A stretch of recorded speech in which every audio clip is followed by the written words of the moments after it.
Good to see you. Let me see. Let me hit this button. Okay, let's see. I see Angel Maria and Anthony Ruffin, Anna Bays, Beatty Souter, Calvin Williams, Carol Heath, Cheryl, Christian, Deborah, Demetria. Good to see you. Mark Burge, Josephine, Renee. Let's see here. I see George Black, Ginger Garrett. Good to see you. Paige Brackett. Let's see who else. Helen Hall Rivers, Janelle, Ethelene. Good to see everybody. Welcome. Good morning. Good morning. Good morning. All right. So today, given that we're almost done with our financial consciousness training for the first 30 days, we are going to kind of wrap it up. I'm going to put things in a little bit of a wrapper so that we can sort of reflect on the reflections, right? Now, remember that at the beginning of this month, our goal was to really start off the new year by really developing a financial plan. It is very difficult to accomplish really anything, but especially anything financial without a plan. Corporations have plans, universities have plans. Anybody that wants to build something with structure is going to have a plan. So when we do our reflection, we're going to reflect on the plan to sort of see how we're going to implement the plan and what this is going to look like. Because a lot of times, what I've noticed, and this is something that I want you to be aware of, is that ability to kind of know which direction to go next starts with an awareness of where you are. If I'm on a road and I'm trying to figure out how to get to a certain city, I got to know where I am. I have to know, and then maybe understand something about how I got here. And if I'm on the wrong path, what happened? What went wrong? When the Detroit Lions are trying to figure out how they might try to win a Super Bowl next year, they're going to go back and they're going to say, "Huh, maybe we should have kicked the field goal." And some of y'all see my football friends, y'all know what I'm talking about. They're going to say, "Huh, maybe next year we should consider a different policy on whether we kick field goals or not." And that might determine what the outcome is going to be. So you have to have that reflection, give yourself that space for insight, so you can really know where to go next. Now here's the first thing I want to talk about, just kind of as an interesting little side note, and I want you guys to let me know if you saw this. How many of you saw that story about Walmart managers making $400,000 a year? Did anybody else see that? Give me a guess if you saw this. It was kind of crazy. They were basically saying that Walmart super center managers can make up to $400,000 a year, and to add insult to injury, they're literally saying you don't even need a college degree. And this was really interesting to me, and I thought it would be interesting to sort of drop insights into that in terms of what I'm seeing. As a college professor, I'm not offended at all by that statement about not needing a college degree because I have my own theories. Remember, I told you guys that there's a difference between education and actual knowledge, and then there's a difference between knowledge and wisdom. And wisdom tends to come with experience. Knowledge tends to, in my view, come down to learning whatever you need to learn in order for you to achieve the goal that's in front of you, right? So a lot of knowledge involves that technique we talked about called dynamic optimization. And dynamic optimization is where you start at the end and you work your way backward so that you would then be able to get the education that you need to achieve the goal that you have. So I've encouraged you to expand your thinking on what education actually should look like for you and what it should look like for your children. And um, I was talking to my daughter this morning, and I'm her bonus dad, so she's got a biological dad who's a great guy. And she was asking me about my trip this weekend to Atlanta. She comes in. So here's what happens, right? This is a little view, a glimpse into the home of Boyce Watkins. So I'm ready to start my day. I've been to the gym. I'm all worked out, full of energy. My testosterone's flowing and ready to go, ready to kick butt. And what I do to get in the zone, to get into that flow state, is I shut my door and I put a do not disturb sign on the door. I turn my ringer off. I shut off all things that can distract me at that moment. I don't hear. If you tweet me, I'm not going to hear a notification. If you email me, there's no dinging, buzzing, beeping, none of that stuff on my phone, because those things are designed to manipulate your dopamine to get you to to get you to respond to things, right? They want you addicted to social media. So I'm in my office, I'm ready to go. I have that first, and you know how that first cup of coffee hits, right? So you're like ready, right? I've been to the gym, do what I'm supposed to do. And then I hear through my headphones, I hear like tap, tap, tap. And I'm like, wait, did somebody knock on my door? And I go up and I open the door and I'm thinking it's my wife, and it's actually our youngest. And she's sitting there, she's looking at me, and she said, your phone was on do not disturb, and your sign on your door said do not disturb. I said, well, what are you disturbing me for? What's going on? She said, can you give me a ride to school? And of course that led to another conversation, which is, okay, you missed the bus again. What happened here? Like, what went wrong, right? Because you know me, there's always a lesson in everything, and I'm gonna tell you, I don't raise my kids the way I was raised. My dad was tough on me when I was her age, and I missed the bus. I had to walk 5 miles to school. It was terrible. I ain't putting no kids through that. So I just look at her and I'm like, you missed the bus. Okay, so what happened here? Uh-huh. Yeah, uh-huh. Well, then you know how kids are. Well, then what had happened was it ain't never their fault, right? And that's when I say, oh, we're gonna stop that right now. We're not doing this whole no accountability thing. You're taking full accountability on what we're gonna talk about that, right?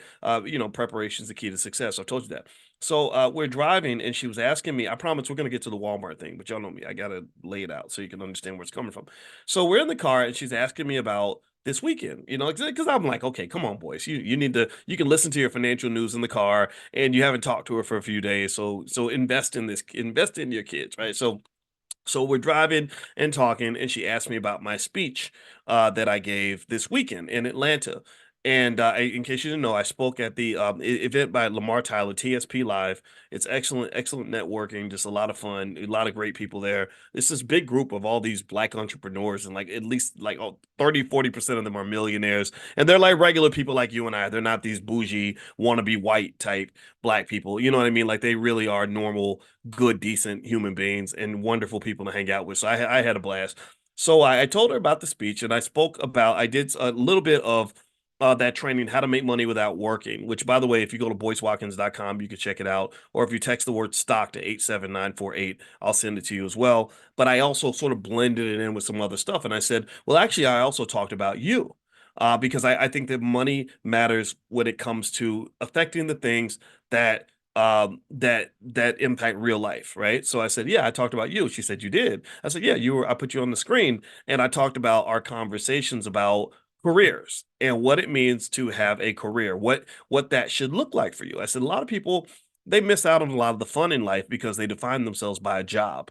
And I said, no one, even the term dream job doesn't make sense because nobody dreams about going to work. Like this idea that I'm going to dream about the corporate plantation, you can find better things to dream about. You can dream about sex. You can dream about good food. You can dream about being a billionaire, but don't dream about going to work. Like that's not no dream. That's a nightmare, right? And so ultimately, our discussion kind of went into these whole things about careers, and then that spins into knowledge, right? And the best way, and so I explained to her, I said, my goal for you in life is not, again, because I'm into this financial consciousness thing. I'm not just teaching this to you guys. I'm literally, this is what I do. This is what I process. And this is, I don't know if there's an academic field on this or not, but as professors with PhDs, we're able to expand and create whole entire fields. We can innovate. We're supposed to do that. Like we're not supposed to just do, like maybe with, I guess with an MBA or a law degree or something, you're reciting information that's in a book.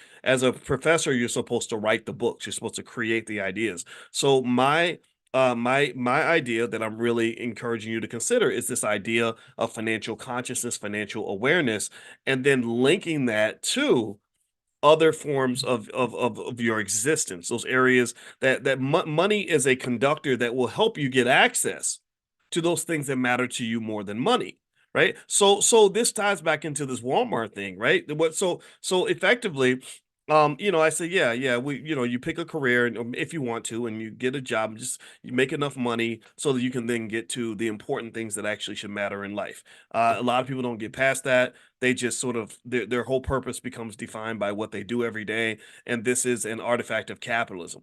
It's capitalism that taught you that the most important thing about you is what you do for a living. It's capitalism that taught young women to, when one woman says, I met a great guy, the first thing the other women say is, well, what does he do? Oh, he's a doctor, girl. Oh, that's a good catch. Is that it? Is that all I have to do to be a good mate for you? Is pick the right profession and make a lot of money? That's a little bit unfortunate because I know a lot of people that make a lot of money who are terrible people, right? So effectively, we this is an American thing. If you go to other countries, a lot of people don't want to, they don't care what you do for a living. They want to know who you are as a person. They don't define themselves by what job you have, right? So anyway, effectively, one thing I like about, let's circle back to this Walmart conversation, and I'm actually going to pull up a news story on this because I think that there's some insights we can gain from this. I like the fact that Walmart is smart enough to understand that college degrees don't really define whether or not you can actually do the job. College degrees don't define whether or not you've actually been educated. There are lots of people who have college degrees who spent 4 years drinking beer and hanging out and going to frat parties and step shows, right? And let me know if you've seen this. Let me know if you know people like this who went to college and they came out dumber than they were when they walked in. When I was at Syracuse University, I used to joke that I said our school is so bad that we produce more alcoholics than we produce college graduates. Like Syracuse was known for lots of alcohol consumption. In fact, there was a graduate student who wrote a best-selling book. I believe it was called Wasted or something like that. And there was a picture of her on the front of the book where she slumped over on the curb like she had just vomited on herself and she's like, really drunk. And I said that's a terrible thing to be known for, right? Because alcohol is so incredibly dangerous and so destructive to other parts of your life. Alcohol was actually rated this relates to back to your economics. Alcohol was actually rated as the most dangerous drug in the world because we don't think it's dangerous, because we think it's okay. So anyway, ultimately we know that you can get knowledge without necessarily having to go to college, and that's also essential because I think for Black people we lost a lot of wealth because we overinvested in this whole idea of student loans and corporate jobs. So universities have put some of our best and brightest into deep debt, confine them to the corporate plantation. Debt becomes a form of slavery. When you have debt like that isn't making money for you, that is bad debt for the most part. It's not terrible debt, right? It's not horrible, right? Some students go to college and they borrow maybe 80,000 and they become a dentist or something, and you're making lots of money as a dentist. So it's a good investment because you're making money as a result of the debt that you took on. But there are lots of people who have debt, and it's basically a non-performing asset. What is a non-performing asset? A non-performing asset is when you have something that you've invested heavily into that isn't helping to accelerate or move your life forward. It's not a good investment vehicle. It's like spending all your money on a big beautiful car with no wheels. What are you gonna do with a beautiful Lamborghini that's got no tires and no engine and can't get you down the road? What are you gonna do with that car? What are you gonna? And some of our college degrees. In fact, let me prove my point. How many of you have a college degree that you don't even use? Give me a yes. How many people in here can say I don't do anything connected to what I went to college for? I don't I like what I do. I can say that I do, right? I'm a finance professor that, finance and money, that's kind of, I got money behind my head, right? So money is in my life, right? But a lot of us, there's so many people who can say I spent $100,000, $150,000 on a non-performing asset that isn't doing anything for me. And that might be defined as bad debt. Bad debt is not bad. Debt is only bad if it doesn't do anything. It's like, to say debt is bad is like saying cars are bad. Cars are not bad. But cars can be terrible if you either have a car that doesn't work or you use your car to run people over and kill them. In those cases, cars are bad. But if you're using your car to get back and forth to work, a car can be a wonderful thing. It can make your life better. So debt is a financial vehicle that can do those things as well. So here in this Walmart story, they said that is increasing compensation for its superstore managers. So this is only for the superstores by boosting bonuses and adding stock grants that will boost the total compensation package for the highest paid managers to over $400,000 a year. Superstore managers at Walmart are not required to hold college degrees and may work their way up the corporate ladder from entry-level jobs at the retail giant, making the managerial role a lucrative career path for workers who may not have gone to college. Shout out to Walmart. Their base salary for store managers is $128,000 a year, and the company just increased its annual stock grants to up to $220,000 a year, while managers can also earn up to 200% bonuses annually if they meet certain targets, according to the Wall Street Journal. So effectively, it sounds like these jobs are a mix between salary and incentive. So I just love it. I mean, I think this is great. And you think about this, right? Think about when you're running a Walmart superstore that's generating tens of millions of dollars a year. Like, I don't know how much the average superstore makes, but they're pretty big. And I bet these suckers make, 5 million a year or something like that, maybe more. So you're managing a multi-million dollar business. So it makes sense if you're running a multi-million dollar business that you'd make 400,000 a year. You'd want to invest in those people. So here's what else it says. It says the maximum bonus had previously been set at 150%, and managers at smaller stores tend to earn less than those at supercenters.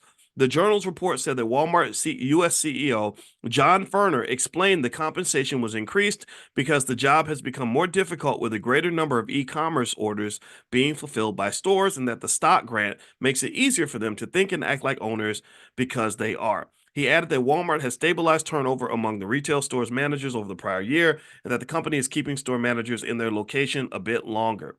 The changes come after Walmart made a series of other adjustments to its compensation structure and workforce requirements. The company announced that investments in frontline hourly associates and upcoming annual increases will result in an average hourly pay rising from $17.50 to more than $18.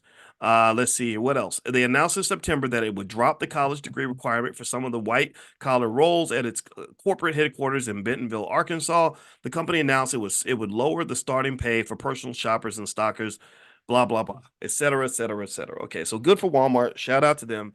If you are doing, work on, and you're picking which corporate plantation you might want to deal with for a while, Walmart seems like a place where there are some opportunities. Now, one thing that comes to mind is that I would vote to get you to consider this in terms of your financial consciousness. Because remember, our goal in financial consciousness training is for our people to not catch. We're not trying to catch up with white people, because I'm ahead of most white people in my understanding of economics. Our goal is to actually become world leaders, right? Our goal is to be to be the economic thinkers of the planet in terms of what people aspire to become, right? To become something similar or better to what the Jewish community is, right? So, with that being said, though, I would encourage you to look at jobs, or maybe if you want to train your kids to be. In fact, let me say this. Let me ask you this: how many of you want your kids to be like financially free? Give me a yes. Let's be conscious. The consciousness exercise. Dumb question. That's what I do. I ask dumb questions, simple questions to get simple answers. How many of you want your kids and grandkids to be financially free? Right. That's what I talk to our little girl about all the time. I want her to be financially free. Give me a yes. Let's own it. Let's earn it. Let's say it. Let's be about it. Let's swim in it for a minute. Okay, and reflect on that. All right. So we want our kids to be financially free. So here's what I encourage you to think about. And most people don't think this way, but I believe this will benefit you. Okay. Renting, if you have to rent an apartment, which is better, renting or owning long term when it comes to real estate? Generally speaking, who has the most wealth, the renters or the owners? Answer me in the chat. The renters or the owners? Who has the most power? It's the owners, right? So renting, should renting be permanent or temporary? If you have to rent, should renting be something that you do for the rest of your life, or should it be something that you do for as long as you have to until you become an owner, until you graduate? Right? That's the new form of graduation, in my opinion. Not just getting degrees and pieces of paper, but literally graduating from servant of capitalism to a beneficiary. Okay. All right. So I believe that this is something I haven't heard a lot of people say, but it's a simple idea. I believe we should look at jobs in the same way. I think that a job working for someone else is where you're renting out your human capital. You're renting yourself out to a corporation, and they're the primary beneficiaries of your labor, your skill, all your creativity, right? I believe that should be seen as temporary. For anybody that wants to be financially free, that should be seen as temporary, where the longer term goal is I want to eventually own something, at least own myself. right? At least own my own human capital, own my own creativity, own my own labor, own my own time, right? And so really when I talk about this job at the Walmart thing, I don't job shame. I'm not here to do any of that. Because we do what we got to do, and it's not a bad job. I mean, 400,000 a year, you can't sneeze at that, right? That is a great opportunity for you to become a wealth builder. You know, you make that kind of money, you generate that kind of cash flow.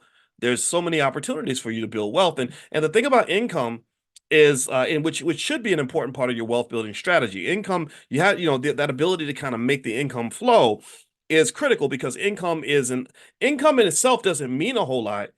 It's also temporary to some extent, because when someone turns it off, it's gone, right? But income is an opportunity to build wealth, right? Income is an opportunity to build. So a person who can increase their income has more opportunities to build wealth than a person who cannot increase their income. This is why things like side hustles and stuff like that are important. If you're interested in side hustles and stuff, we actually have a book with 13 side hustles that you can start for under $100. If you go to drboycebooks.com, that's drboycebooks.com. Feel free to take a look at that. Um, and so really, a way to look at it too is like this: in football, if you are a quarterback and you want to you want to get a lot of yards. That's how players win Heisman trophies. Stay with me, even if you're not a football fan, you'll get this. A lot of people, people that were criticizing Deion Sanders, they were saying, "Oh, you're trying to get your son a Heisman trophy by padding his numbers, getting his numbers really big."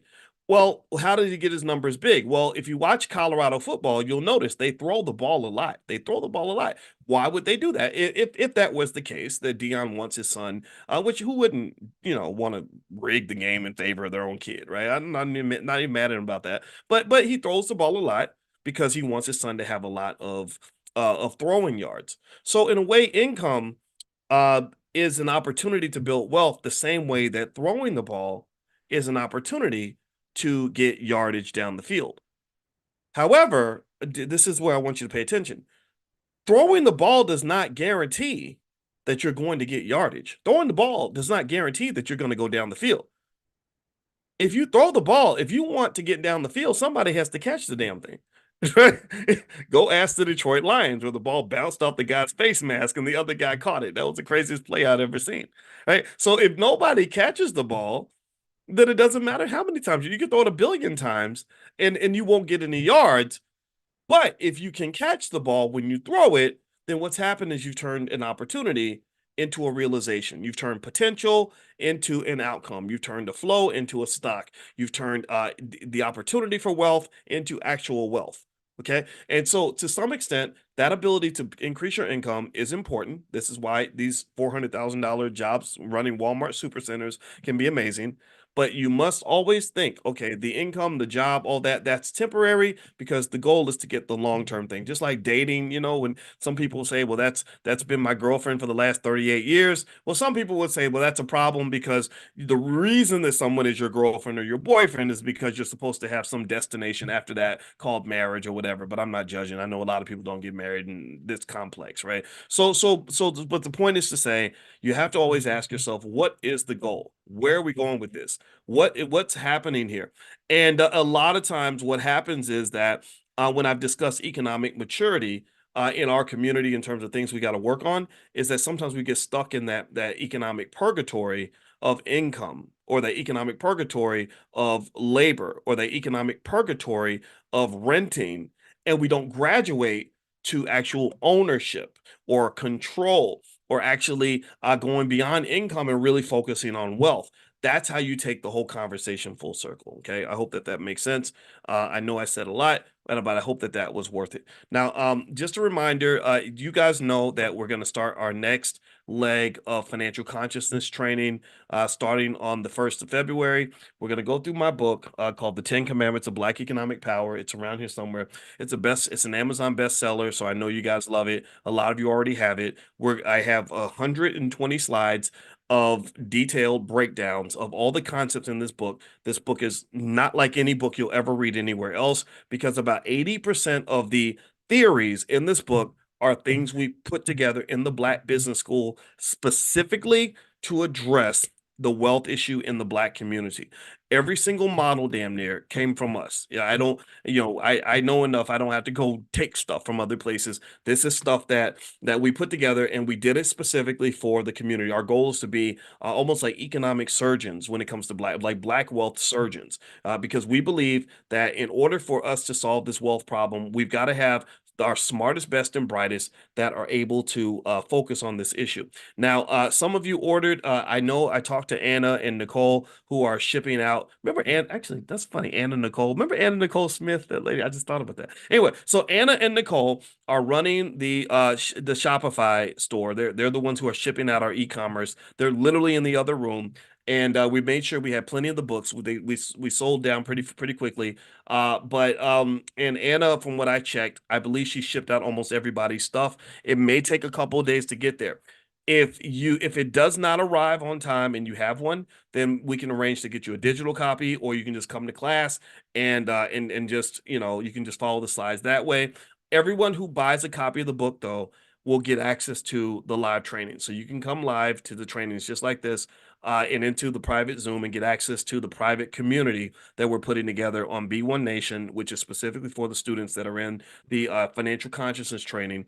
And so if you want to get the recordings now, if you want to go further, then that's another discussion. If you want to get all that information, Micah is going to be sending out an email on that. So to get that, I will text it to you. If you haven't texted the word stock to 87948, just text the word stock to 87948, and I'll make sure you get everything in terms of, the sign up options and all that. So we made it nice and affordable. Also, it's buy one, get five free, meaning that if you sign up for one person, you can bring your whole family, and I know you're gonna love it. Okay, so let's see here. If you own the book, that's not, this is the workbook. So the workbook and the study guide is what is required for the class. So you get a copy of the study guide that will get you into the live trainings. The book itself, no, because the study guide is a separate book. Okay. So let me give you a link to the study guide. If you guys, it's actually at drboycebooks.com. And I'm going to try to find the link if I can get it real quick, and I'll put it in the chat so you guys can go take a look at it. And I'll also text it out to you. So text the word stock to 87948 if you have not done that yet. And I'll make sure that you get, not just that, but anything else that we're sending out. So let me see here. Let me find. All right, let's see here. All right, give me 1 second here. Okay. Here is the study guide. Okay. All right. So let me grab the link. I'm going to put it in here. And if you want to get a discount, actually, we've discounted the price to make it affordable for everyone. We discounted the price from $60 to 40, $39.99.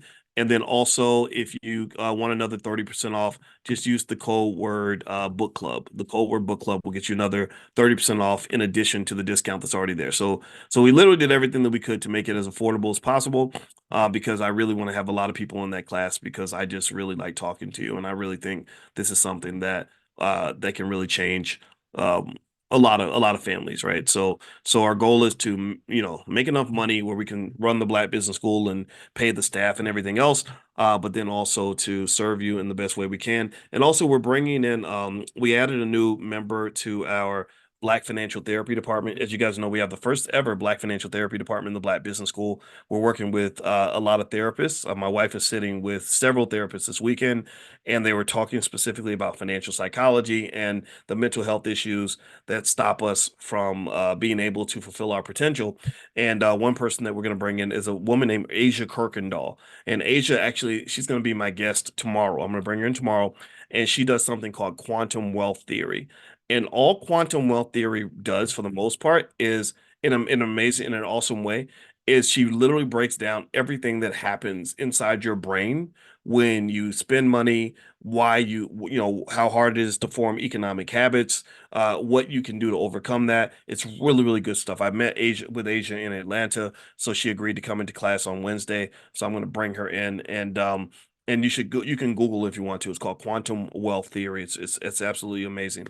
All right, so let me share my screen really quickly with you guys so we can look at our financial reflection for today, and kind of get a move on here.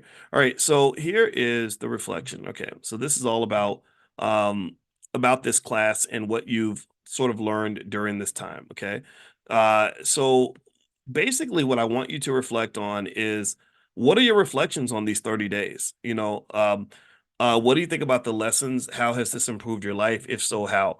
And the reason I want you to do this reflection is not because I enjoy sitting around talking about myself, but because I want you to really not just put in the time to come into class every day, but I want you to really think about how you're going to apply this and how you're going to use this as a stepping stone to create the life that you want. How's this going to shape into an economic plan? Because if you've been filling out that workbook every single day, it's called 30 Days to Black Wealth and sorry, 30 Days to Black Wealth and Power. It's at drboycebooks.com.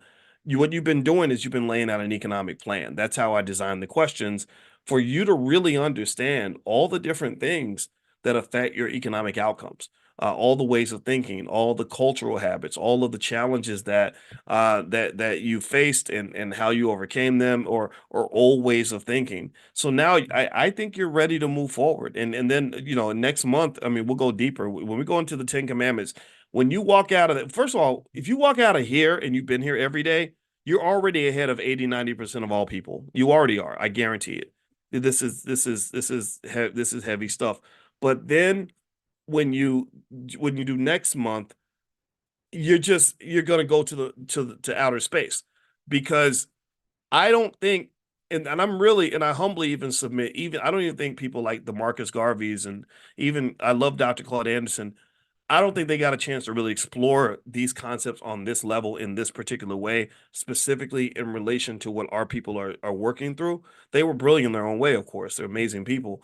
But I really think this is the kind of stuff that's going to really help us really get to the bottom of this thing. Because what I want you to really understand, and make sure you write this down, I'm going to take this off the screen in a couple of minutes, um, is that the racial wealth gap is not hard to solve. It's not this insurmountable, confusing problem that that simply can't be fixed.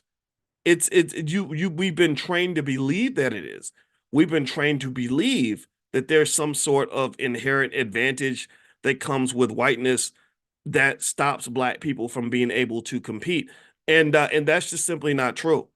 You know, and so when you sort of look at this, the economic just the economics of being black in America and the economics of whiteness, I think that a lot of that actually blends into this sort of false superiority where you have these really easily solvable problems that are presented as insurmountable and impossible to solve.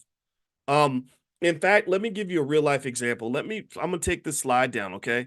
And I'm gonna share a slide with you from the presentation that I gave this week at the TSP Live event with my good buddy Lamar Tyler, who, by the way, just I mean, such an awesome person and super smart. Let me show. Okay, so remember, let's do this basic exercise, okay? Um, let's do a calculation, right? So we talked earlier about how Walmart managers are making $400,000 a year, right?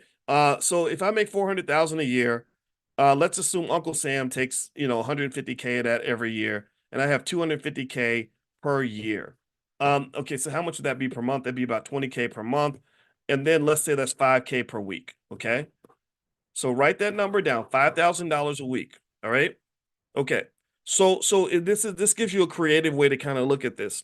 I've always explained to you, not only should jobs be temporary, but a job for your child should be a last resort. The job for your child is the emergency procedure that they have to endure because nobody made a plan for them. That's what that is. Walmart became their daddy because their daddy didn't do the job of the daddy to actually provide a wealth plan for that child when they were little. So now you lean, because you cannot lean on your family as the core economic engine that protects you financially, you now must lean on the corporation and the government, which is very dangerous if you're black, because the corporations don't love you. Corporations don't even love white people, and the government is pretty much crumbling itself. They're under way too much debt. They're making horrible decisions. They're gonna have some big problems in the future. So here's where we come in the Black Business School, and we literally we really want to disrupt your thinking on all of that. Just the nonsense of that the best I can do is hit a dream job And the reason I need a dream job is because I don't have any wealth. I don't have any money. I don't have any assets. I was joking with when I was talking, in fact, when I was talking to my daughter today about jobs and all that, I think she made a joke. She quoted something from a song or something, and she said, "Yep, I need." She said, "Yeah, I'm kind of broke, so I really need a job." And so I think she was singing from some song or something, right? And I said, "Yeah," and see, that's what a lot of people say, that I need this job because I'm broke. I said, "But you're not going to be broke. I'm going to make sure you're not broke."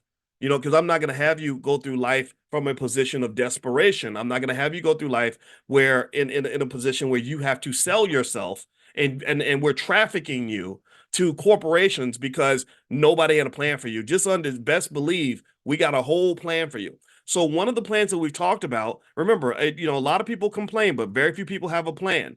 And this is my challenge for a lot of folks. When there was this professor who was really mad at me because I talk about black wealth and stuff, and he said, "I really want to debate with you because you're wrong about wealth and everything." I said, "I don't care. That's fine. You can disagree with me. I'll hear your idea, but what is your plan? If you don't have a plan, then I don't want to talk to you. Don't bother me. Don't I'm tired of living in a world where our only plan is to complain. I don't like living in a world where whining is our biggest plan. Whining is not a plan. Complaining is not a plan. Being mad about white people is not a plan. That is not a plan. What is your damn plan? Well, I'm glad you asked. Let me give you a plan. Here's a plan. Here's my plan. Here's this can be your plan too. We've talked about this. The $5 a day investing plan. Now, let me just show you mathematically why even as impressive as that $400,000 a year Walmart job is, and we're going to go back to that 5K per week number in a second. I want you to first of all look at the mathematics on the $5 a day plan. Remember, we explained this. If you go to blackwealthmasterplan.com, blackwealthmasterplan.com, that's where it is, or you can text the word stock to 87948. Text stock to 87948, and I will send it to you. If you look here on this, and this is the result of a person putting $5 a day or $35 a week, which is less than a Popeye's chicken value meal, because you can't buy a Popeye's chicken value meal for $5. In the S&P 500, this person after 10 years has about 29,000. After 20 years has close to 100,000. After 30 years has a little, almost half a million, about half a million. And after 40 years, you're looking at numbers like 3/4 of a million. And then if you really want to stretch it out and just go out 50 years, which is a really long time, you're talking about 2.5 million. So in about a generation, you've taken a family that's in poverty and turned them into a millionaire family, or a family that's close to being millionaire status. You add some economic training to that where they know what to do with that money, then it grows into whatever it's going to grow into. And again, I want you to understand this also. This is the bare minimum. Those of you that can afford this, I don't want you doing a $5 a day plan. I need you doing a $10, $20 a day plan, because then the numbers all quadruple. So if you did $20 a day, which would be $600 a month, which is less than the average new car note in America, right? So I'm not asking you to do anything radical. I'm simply asking you to love your kid as much as you love your damn car. Right, that's it, literally. Or maybe you do $10 a day, which is $300 a month. A lot of people have cell phone bills that are $300 a month. I'm not asking you to do anything crazy or extreme. I'm asking you to love your child as much as you love your cell phone. That's it. That's all you got to do. It all starts with love. What do you love? What matters to you? The things that matter to you are the things you'll invest in. The things that don't matter to you are the things you won't invest in. Period. That's what it is. So what happens is that this is a self-esteem thing, is I think we don't invest in ourselves because we don't really love ourselves. I really believe that. I really think that we don't invest in our future because we don't believe we have a future. And so it's hard to invest in something that either doesn't exist or you don't care about. And then also I think it does extrapolate into our children. Anything I love, I'm gonna put time and energy into it, right? Anything I don't love is gonna get neglected. Now, so neglect is a sign of disrespect, and I encourage you to respect yourselves. Pay yourself first, right? So $10 a day, again, $10 a day becomes $58,000 in 10 years, approximately, right? If you put in the S&P 500, 20 years, it's about 200,000. 30 years, it's about half a million. So money problems are all gone. Now, here's what I want you to pay attention to. This is where I'm going to do some funky math real quick. All right. So let's say you do 30 years. Let's say you are a person who has taken financial consciousness training, where we've trained you on having economic vision, Vision means that I don't just see what's in front of me. I see what's behind me. I see what's going to happen later on down the line. So I see the here and now, but I also see the past, present, and the future. I also see the fifth dimension, which is what could, not just what did happen, but what could have happened, and not just what will happen, but what could happen. Right? I see all these things. Right? So my perspective is broad. What does that mean? Well, that means that I'm going to, if I'm having a baby, I start investing for that child before they're born, right? So I'm doing the $10 a day strategy or whatever, and I do that for 30 years. And maybe I start when my child is negative 5 years old because I'm 27. I'm gonna have a baby in about 5 years, so I'm gonna start investing for that baby right now. So that means that when I hit that 30-year mark, my child is 25. Okay, so watch this. Okay, so the $5 a day plan gives you about a quarter million. So $10 a day gives you approximately half a million. Let's say approximately half a million. All right. So here's what I want to show you. This is a secret little trick. This is what we do in the Prime program. We've in the Prime program, which I encourage you to take a look at that. I think you would like it. drboyceprime.com, drboyceprime.com. If you look at stock options, so let's say that I then have $500,000 that my kid has. Why? Well, because I've done the $10 a day plan, and I've done that for 30 years since they were negative 5 years old. So now what can I do with that money? Well, if I go out, and these are real numbers, these are real numbers that exist on the real market right now. And I want you to remember this as I say this. Remember, I mentioned earlier that Walmart manager running the superstore that's making 400,000 a year. He's making approximately $5,000 a week. That's an insane amount of money. Good for him. Okay, I want you to keep that number in mind because I'm going to show you a trick. So let's say that when my child is 30, because I've done the $10 a day plan, they've got $500,000, right? And then I say to them, let's say that I have them go through something like our Prime program where I introduce them to these ideas. And I say, okay, well, let's go to the market. Let's go to the stock market. Let's take that 500,000, and we can use leverage, and we can buy, let's say 2,000 shares of Meta stock. Okay. So follow me now. Let me know. Give me a yes if you're following the logic here. 2,000 shares of Meta stock, 1,000 shares would cost you about $346,000 based on the price January 4th. 2,000 shares would cost you double that, right? So you're talking about 700 and something $1,000. Why can they afford that? Well, because there's something called margin where they can borrow half of the amount that they need to come up with. So in order to buy $700,000 worth of Meta stock, you don't have to come up with $700,000. You come up with half of that, right? Just like buying a house, you don't have to come up with all the money to buy a house. These options, if I sold these stock options on that Meta stock on January 4th, going out to February 4th, I would make approximately $9.50 per option. I pick a reasonable strike price, 365. Don't worry about it if you don't understand all this. If you want to understand options, again, drboyceprime.com. Feel free to join us in class, and I break all that down. But just follow the big picture logic here. So just know that I can sell these options for $9.50 a piece. Somebody tell me what's $9.50 times 2,000. I have 2,000 shares. What's $9.50 times 2,000? Somebody write that in the chat for me. What's $9.50 times 2,000?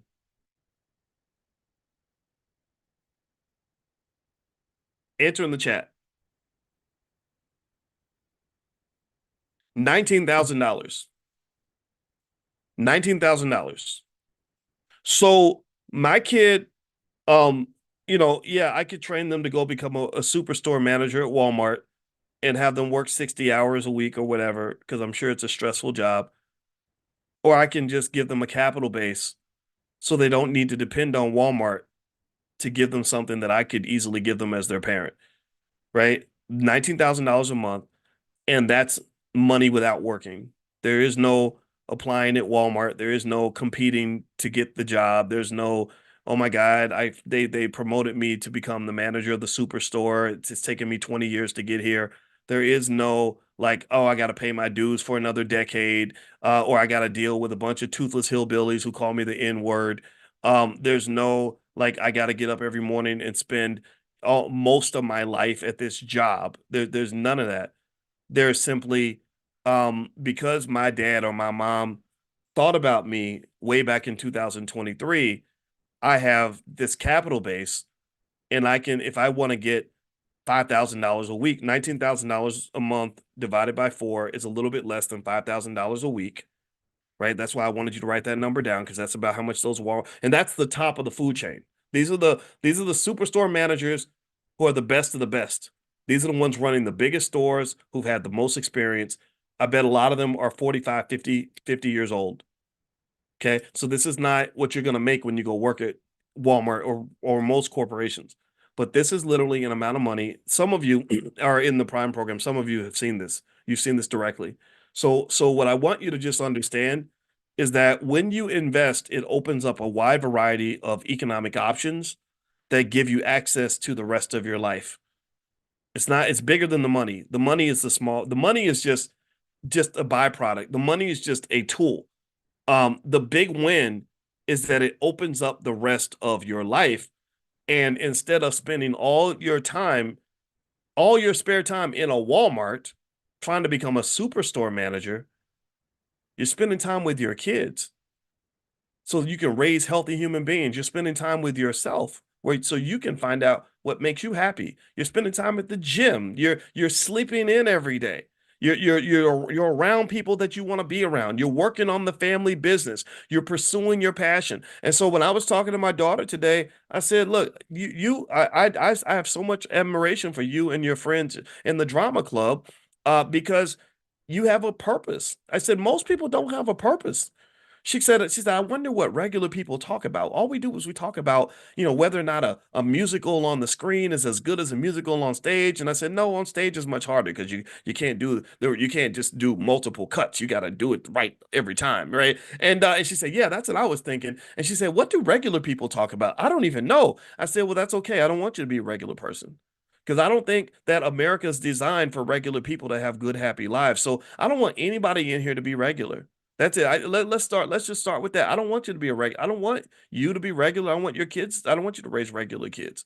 I want you to um know your potential. Know what's out here for you.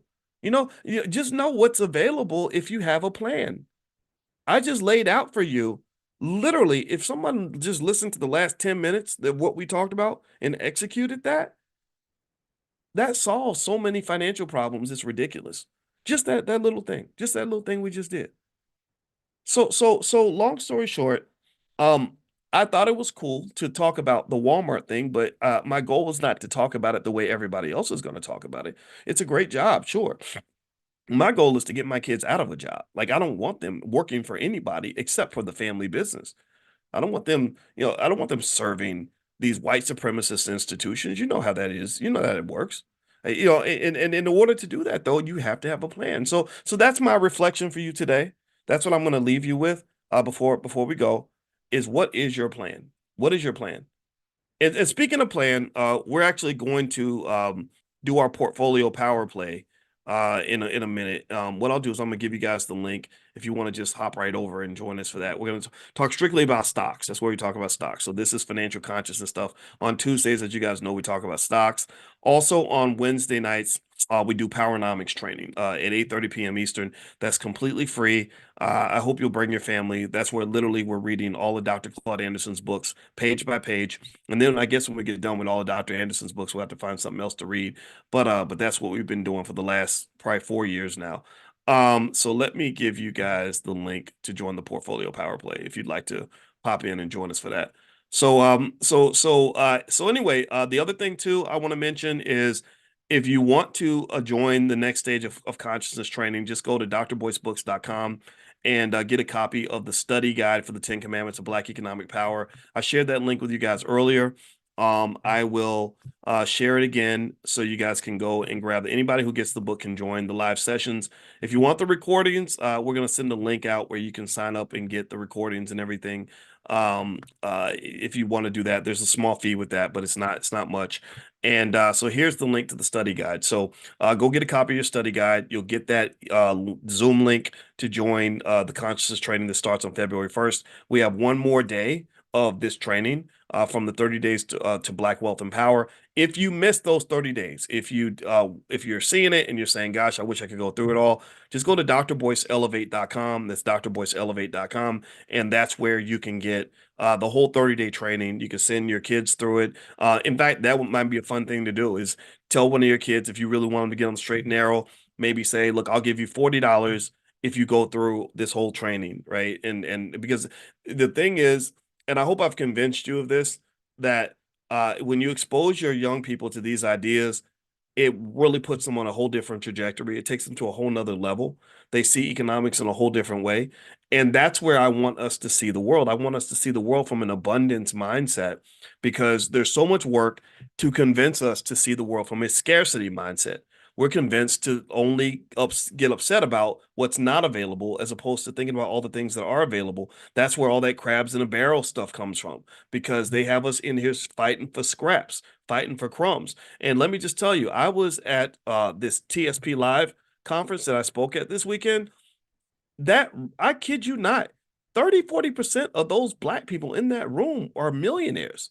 Like, they're killing it. They're dominating in the hair business. They're jumping into social media training and construction and real estate. I mean, they are absolutely on just this a whole other level. And I said it several times. I said, I would rather bring my child here than send them to Harvard Business School. Really, I would. I mean, because when you're around people that look like you, that have your experience, that understand how to navigate the world at such a high level with that level of independence and freedom, uh, those are the people that you can learn from. You know, those are the people that you connect with. Those are the ones you network with. So this, in my view, means that we want to consciously reflect on and adjust what it means to get an adequate economic education as a black person in this country, or even in any country. I think that economic education for us cannot look like everybody else. It's not supposed to. It's not supposed to. So that's it. That's my discussion for today. I hope this benefited you. Again, we're gonna start the portfolio power play right after this. So we're gonna start in 5 minutes. So if you want to hit the link and just keep the party going, feel free to jump back in. And also, again, drboycebooks.com is where you can get all the stuff for our next training in February. We're gonna go through in extreme detail my book, The 10 Commandments of Black Economic Power. But we're gonna use a study guide. So if you get study guide, you can come to live trainings. And also make sure you're on a text list. You can text the word stock to 87948, and I can send you guys some stocks and things like that. If you don't see a link in the chat, just text the word stock to 87948. 87948. The word is stock, and I will send you everything that you need. All right. So have a good day, everybody. God